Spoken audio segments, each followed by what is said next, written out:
What's up, everybody? Mr. MSC back again. We're going to be talking about itemization today. This will be a little bit of improving Diablo 4 itemization. A lot of this is, of course, as I'm a biased Diablo 2 player, going to be a run-through of Diablo 2 itemization. I'm going to talk about what I love about it, a few things that I don't like about it, but overall just a good picture of what I think makes itemization really great. Once again, a lot of this is Diablo 2 inspired, so I know I have that slight bias. I'm recognizing that right now, but this is what I enjoy. So when I look back at having played Diablo 3, one of the things that I found not as enjoyable with the itemization for myself was having that primary stat on gear being so important that any gear that didn't have my primary stat plus to strength or whatever it was, making it not really matter for me very much, right? If it didn't roll that stat, the item kind of instantly felt like it was trash to me. Additionally, I didn't like how much of my character's strength was tied to my gear.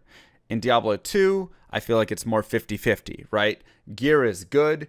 Gear will do a lot. Gear will increase your survivability. It'll make you able to go into harder areas. All of this stuff. Somebody has completed the game without gear. I think it took them a few months, but like it has technically happened. But it still has importance. It still does a lot for you. And so your skills also bring a lot of your variety and your damage and your power and everything to your character, right? So by moving more of the damage over to skills, I feel like it allows you to have more dynamic gear sets. It allows you to have more unique gear sets. And it allows you to, instead of just caring about raw DPS of a weapon or plus strength on a ring or whatever it is, you can start really like mixing and matching cool pieces in to achieve certain goals. Obviously, Diablo 2 still does have some easy standards, right? People say you're hammered and is always wearing the same gear. That's generally the like easy standard that, you know, is the best guide. Hey, this is an easy thing to go get. But there's a lot of beyond in those. There's a lot of swaps. There's a lot of things you can still do with those gear sets to change them up and create different characters that are, you know, better in certain ways, other ways. So the more you get into it, the more you're going to break away from that stuff. Obviously, I didn't get a ton into D3, so it's possible that exists over there as well. But from my experience, I felt like Diablo 2 offered a better item experience to me. I remember one time I was in a Greater Rift and I was fighting the boss and my boots broke. And I went from doing good damage all of a sudden to doing 0 damage because my boots were like, 4,000% increased meteor damage or something like that. I forget exactly. This was like 3 years ago at least. But my boots broke and I could no longer do any damage whatsoever. And I thought, that feels kind of silly to me. It was a weird one, that was a weird one moment I really remember. Anyways, let's look at Diablo 2. I feel like in Diablo 2, a big thing that you do is you have goals for your character, right? My goals might be, I want to have 75 cold fire light res. I want to have 156 strength so I can use a monarch shield, which will be my spirit shield. I want to have 105 faster cast rate. I want to have 60 faster hit recovery because I want to hit this certain frame. I want to have a cannot be frozen modifier. I want to have enough mana regen or mana kill to sustain, mana per kill to sustain my mana pretty well. I would like to have 40% faster run walk, somewhere around there. Probably around like 4,000 defense. 200% magic find because I want to be able to be finding items with this hero. Plus 10, plus 11, 12 skills. And I'd like to have around 2,000 life.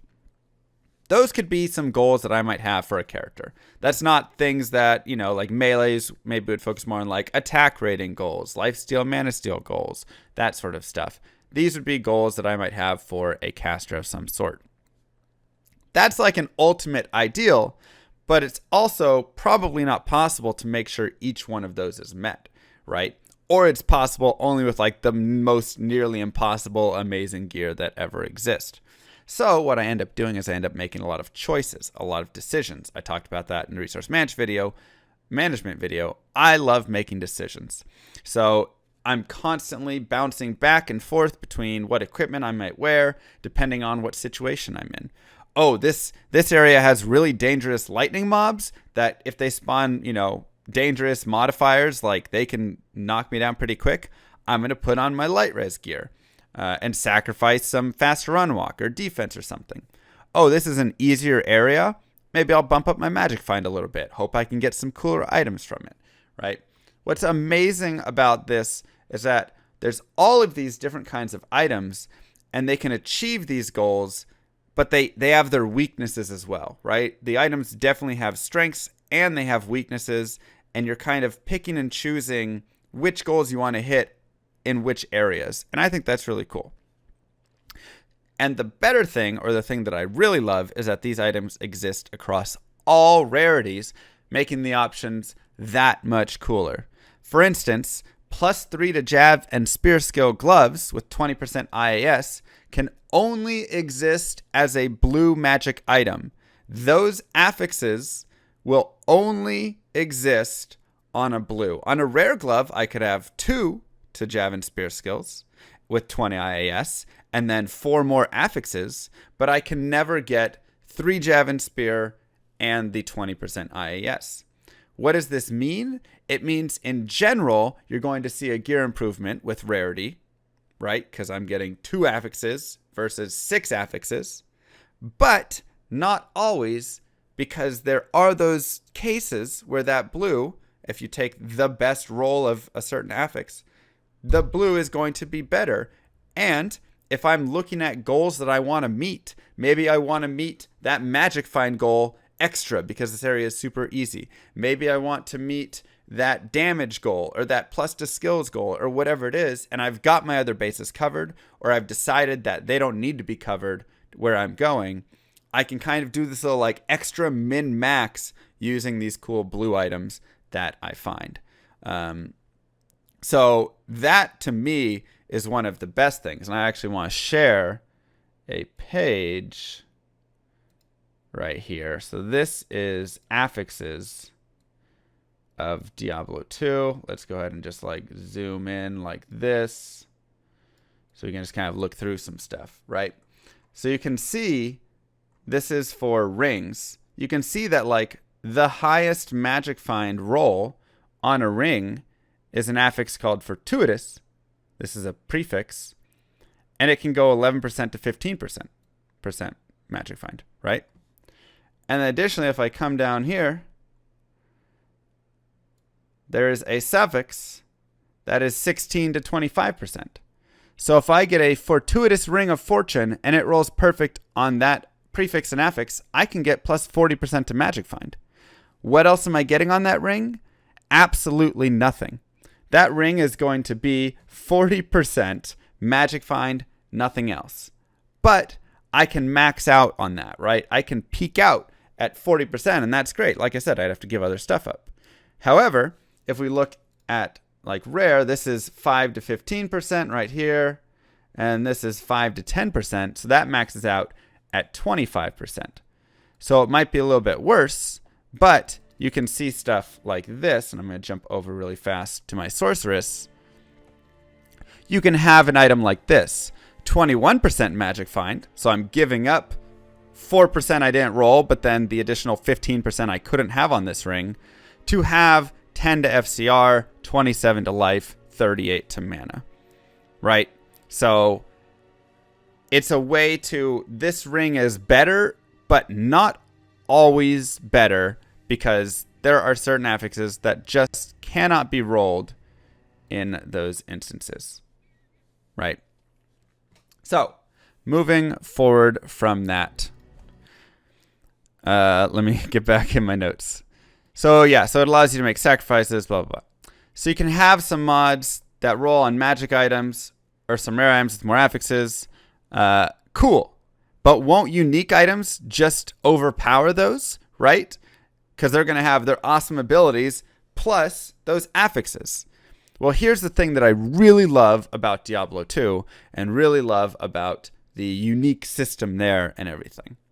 Unique items are unique. Unique items don't follow the affix tree, right? Instead, they are their own unique creation that aims to give you something or some system, some item in some way that can change your build-up, can be used in very situational areas, but it's aiming to allow you to kind of create and play your characters in new ways, not aiming to be a rare but better.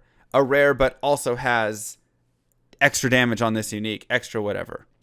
And this is the best. I want to give some examples on these because this right here is what I think is one of the most important parts. So, first example, Cat's Eye Amulet. 30% faster run walk, plus 20% IAS, and then some other things. Defense versus missile, not terrible. 100 defense, not terrible. 25 dexterity. All right, that's actually kind of decent. But the point of this, really, in my opinion, is that you're getting two mods that can't roll from affixes for amulets. There's no amulet affix that gives you faster run walk, that gives you increased attack speed.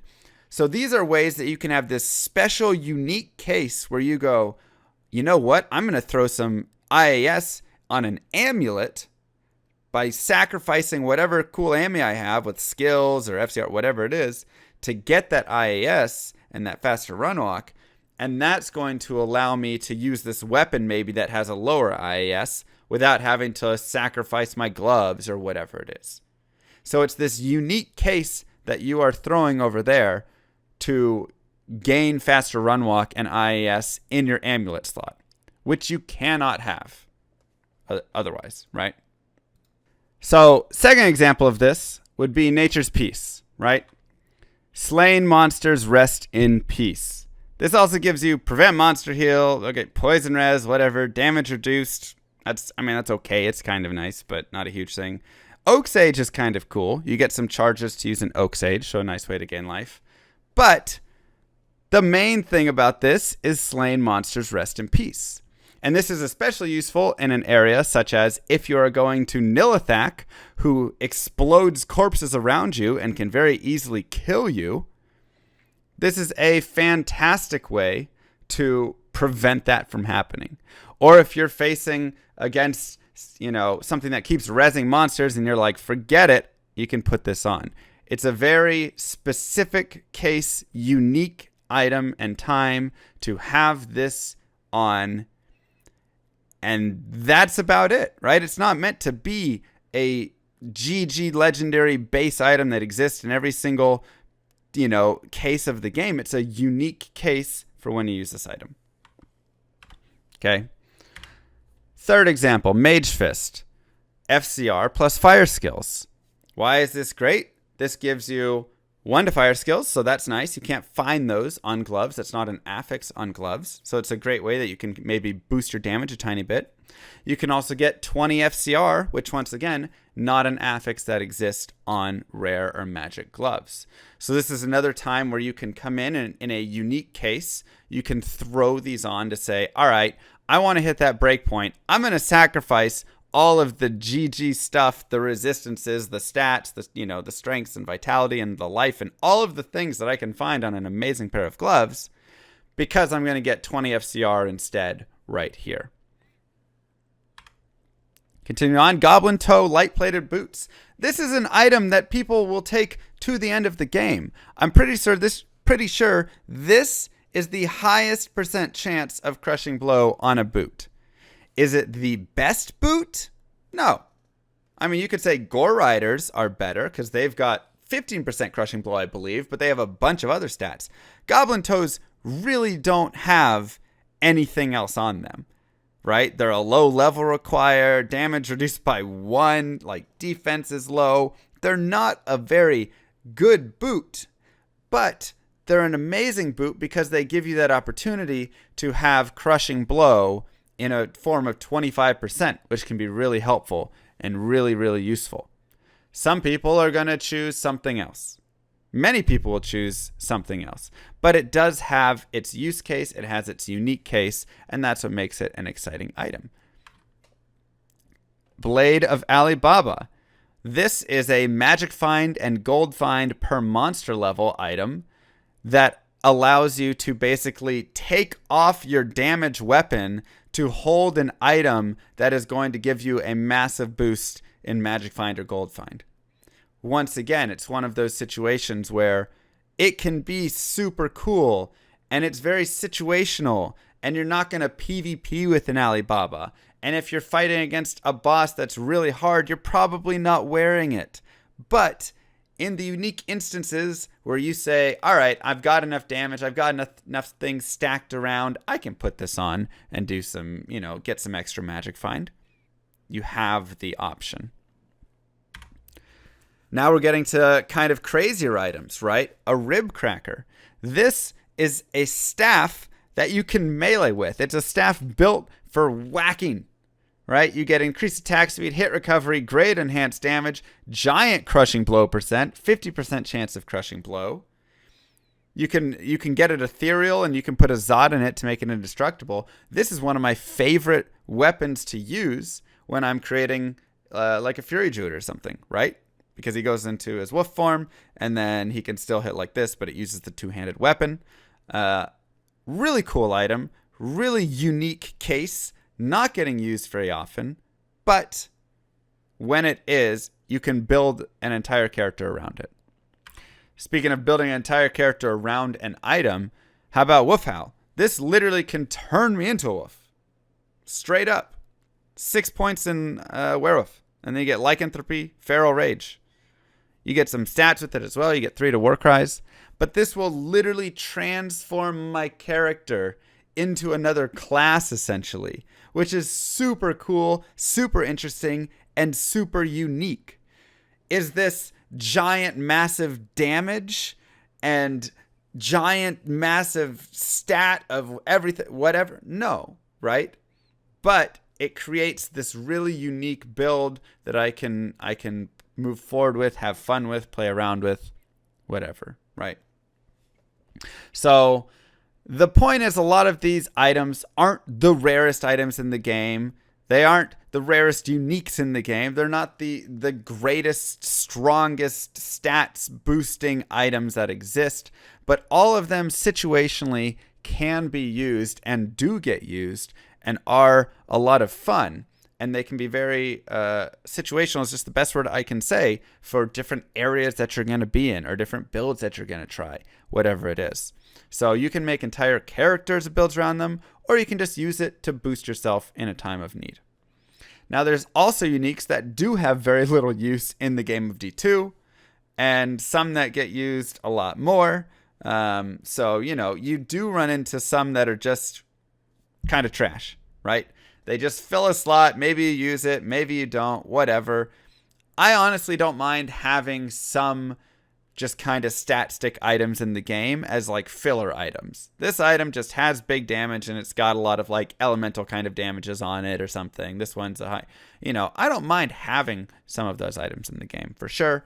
I think D2 might have a few too many that just kind of exist as complete trash, never get used. But speaking of one that does get used a lot, how about this baby? Harlequin Crest Shaco.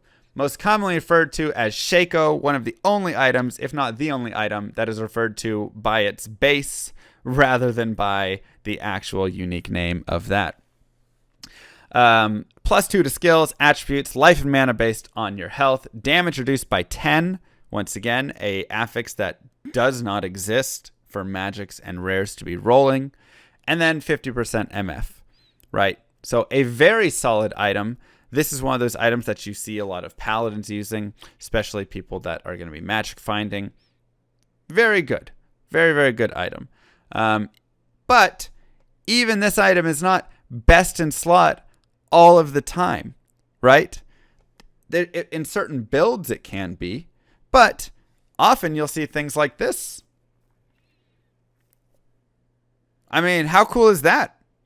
If I had to choose between this or this, I would probably take this every day.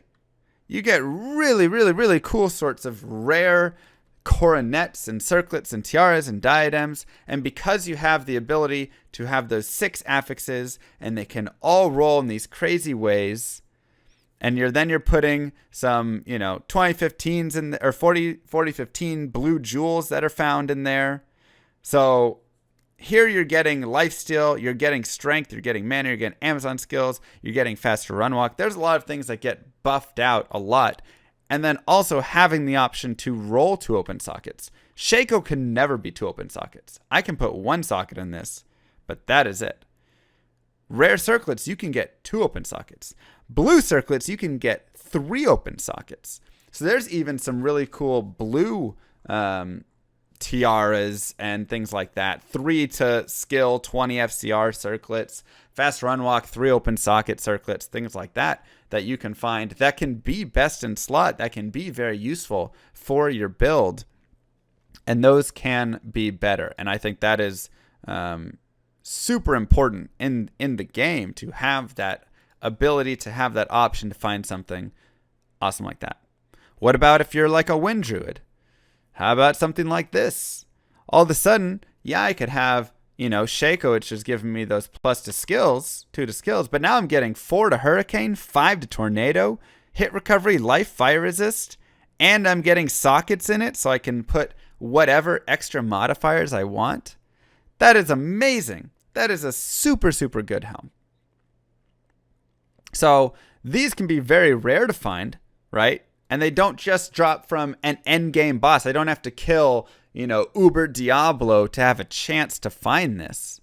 It can exist in a lot of places, obviously with the best affixes being locked behind certain monster level drops and stuff. So it's not like I walk out in Act 1 and find this item.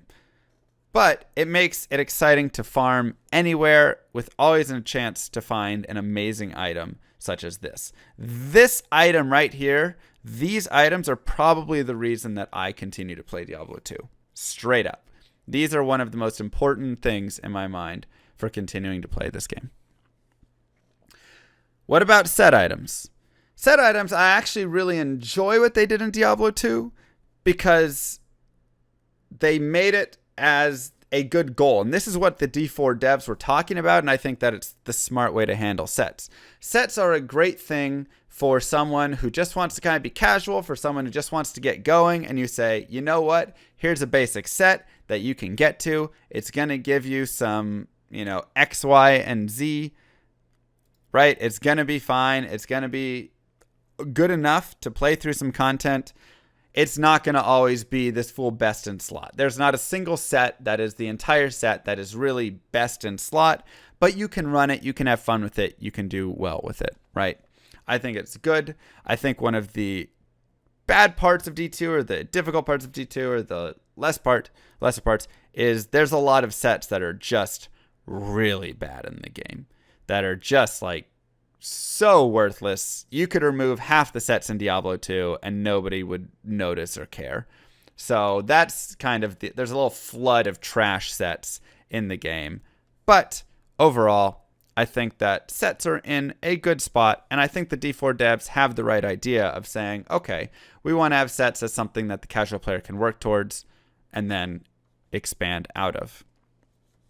So what else do we have in the game? Right. We also have Rune Words. Now, Rune Words are basically uniques. This is a very important thing. I was thinking about it and I thought, a Rune Word is just a unique item with flexibility. A Rune Word is a unique item that is made more interesting because you're not just looking for the unique item, the Rune Word. You're looking for the base and the runes. So now socketed items become interesting. Ethereal items become interesting. White, just base items that are superior or something become interesting, right? A superior Colossus blade on the ground is now an interesting pickup, whereas it wasn't an interesting pickup before, right? And so sometimes it's as simple as that. I just want an armor with ED, or I just want an Eth armor with high defense. Other times it's more complicated, such as this chaos. And I'm going to expand this so everybody can see. This chaos does not come with 2 to Mind Blast and 3 to Lightning Sentry.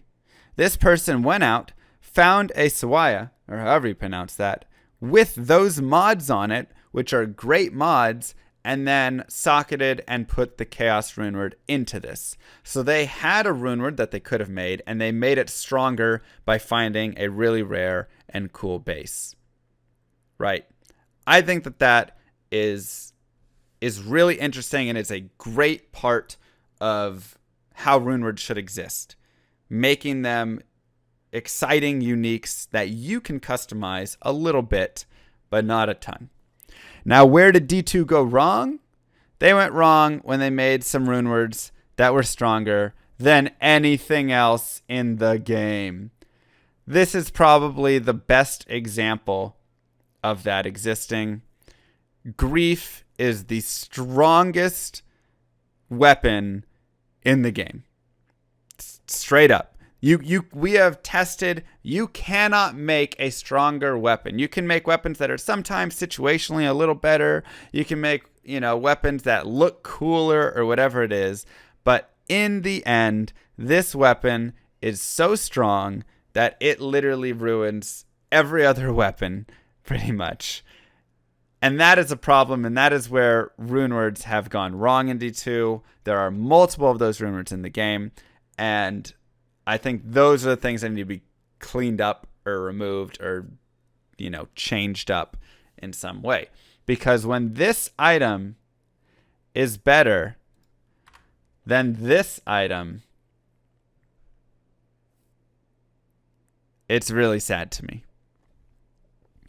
Like this item right here, the rarity, the awesome, everything for this GG item to drop and exist. This is so legendary, and yet a low rune beats it. And that's the bad state of D2 itemization, in my opinion. Right? That is the bad state of it, is that you lose out on some awesome items like this. People still use them just because they're super sexy, but you lose out on the awesome pieces like this when certain Rune Words drop or exist in the game. So there's a few that could be removed that would definitely improve the experience for the players. And you see this actually in classic Diablo, where there aren't runes and Rune Words. People have a lot more fun with awesome rare items, and a lot of people like the game for that. So I love Rune Words in Diablo 2. I think the top end Rune Words need to go. I think the middle Rune Words and the ones that allow you to have something like Chaos did, because if we go back here, this allows you to get Whirlwind, by the way, right? You see the 1 to Whirlwind on it? So you can make an assassin that can Whirlwind, and it creates a whole new build. Like I said, it's like a unique, but with a little more customization to it. So when you have that sort of stuff, I think it's great. When you have something that's too ridiculously OP, it takes that best in slot, says nothing else beats me, and that becomes that. So last thing I want to talk about is crafted items. Crafted items are a great way to try and gamble for those amazingly difficult best in slot items, while also guaranteeing certain properties. You don't always want the certain properties that are always guaranteed, all of them, but something of that you do want, and you can end up crafting some awesome stuff, such as this right here. Now, are you getting resistances from this? No. Fast run walk? No. Hit recovery? No. ED? No. Life? No. Right? You're not getting any of those things. What are you getting? You're getting something you can't get anywhere else. You're getting 20 faster cast rate on an amulet. This is an extremely rare roll when you combine it with 2 to the skills that you're getting for your skill, for your character. And now you get this amazing item that can open up other slots. I don't have to have that 20 FCR somewhere else. I can have it right here instead, and I can have something really cool in that other slot. Additionally, I'm also getting strength and dexterity right here, which once again could also open up another slot, because you have to remember, like I said, one of my goals was having enough strength to use my spirit shield, right? So I'm either saving that strength and dexterity to then use in vitality, or I'm getting that strength and allowing it to come from another. I'm not having to have it come from another source, right? I don't need to get 28 strength from my belt and ring or something. Instead, I can just have it here, and I can switch those up as well. So once again, it's allowing you to go after your goals better while using these unique items that can only exist within this rarity tier. So crafting was something that I feel like was maybe a little too difficult in Diablo 2, but it does have really cool payoffs when it finally does work.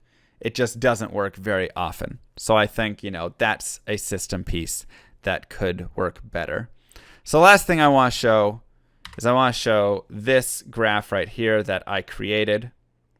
This is Llama's graph of Diablo 2 items and why the itemization in Diablo 2 is great. Look at this llama graph. That's right.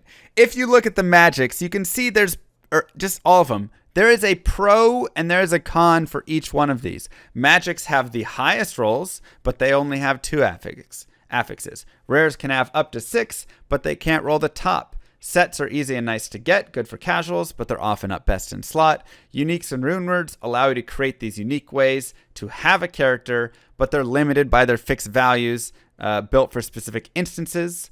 And then crafted can be amazing best in slot gear with amazing affixes that can overroll basically, but often they're trash, and a lot of times you secure affixes that you don't exactly desire.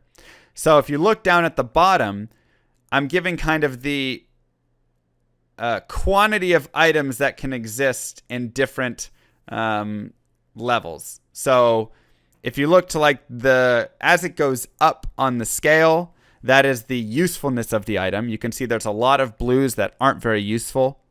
There's a few more rares that are useful. But then there's still that line going up for each of those, showing there is a best in slot case for those essentially, right? And you could even put that on the unique item. It could have one going up as well. And you can see rune words go up a little bit higher than anything. That's kind of the grief being there. But it's showing that as you move up the rarity scale from blue to rune word and unique, you're getting more items that generally are better, but it's not always completely eliminating the tier before it. So in conclusion, Diablo 2 was not the perfect item system. There's plenty of sets uniques that are just filler. There's a few rune words that are way overpowered, right? And just kind of take control of the game. But overall, I think Diablo 2 creates a wonderful mixture of items that aren't just linear in progression and instead offer a lot of excitement in every single tier by offering drops from every rank with potential use. So this allows you flexibility in your gear to accomplish different goals in different ways. And you aren't always just having to focus on having higher attack or higher defense. So I hope you guys enjoyed my discussion of itemization. I hope that they bring something of this nature to Diablo 4. I don't think it needs to be exactly the same. I hope it's not exactly the same, right? I don't mind them changing rune words up some and being creative and different with it. But I do hope that there is a look at why having previous rarities have their own strengths rather than rare is always better than magic, legendary is always better than rare, right? I hope that they take a look at giving strengths to each section and making the gradual line of progression increase as you move up the rarity. So hope you guys have a wonderful rest of your day. Thanks for watching. Peace, YouTube.